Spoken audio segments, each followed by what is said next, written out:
طيب بصي، بتسأل بتقول عايز اعرف ايه المصادر اللي انت اتعلمت منها ديجيتال ماركتنج. فخليني اقول لكم تip سريعه كده في البدايه، وهي على عكس الشائع يعني. المحتوى مهم وكل حاجه، ولازم يكون كويس، ولكن برضو اسم الشخص اللي انت بتاخد معاه كورس لازم يكون قوي وكويس في المجال اللي انت داخل فيه. تمام؟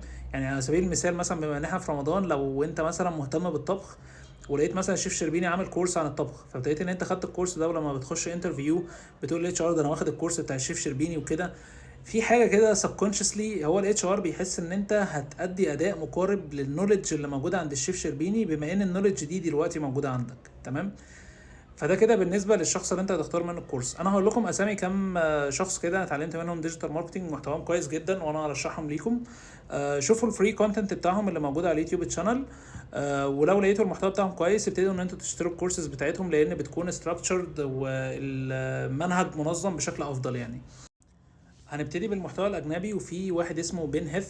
بين هيث ده يعني متميز قوي في الحته بتاعت فيسبوك ادز، هو متخصص في الميديا باينج بس اكتر في الحته بتاعت الفيسبوك ادز والميتا ادز وكده.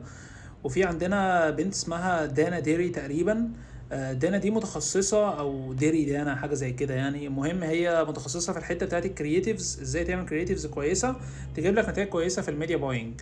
في كمان حد اسمه عبد الله اسامه، وانا هحط اسمي في المحتوى الاجنبي والمحتوى العربي لان ده الاكونت بتاعي.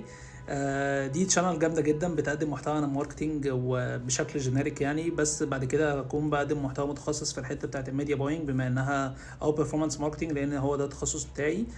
وبعدين نخش على المحتوى العربي، وهنلاقي فيه عندنا حد اسمه باسم مجدي، ده كويس جدا، عنده ويب سايت اسمه باسم سكول تقريبا. بيقدم كورسز جامده جدا شامله، يعني بيقدم حاجات عن الادز، حاجات عن الاناليتكس، فكويس جدا ارشحه ليكم. وفي دكتور ايهاب مسلم، ده بيشرح التسويق بشكل عام.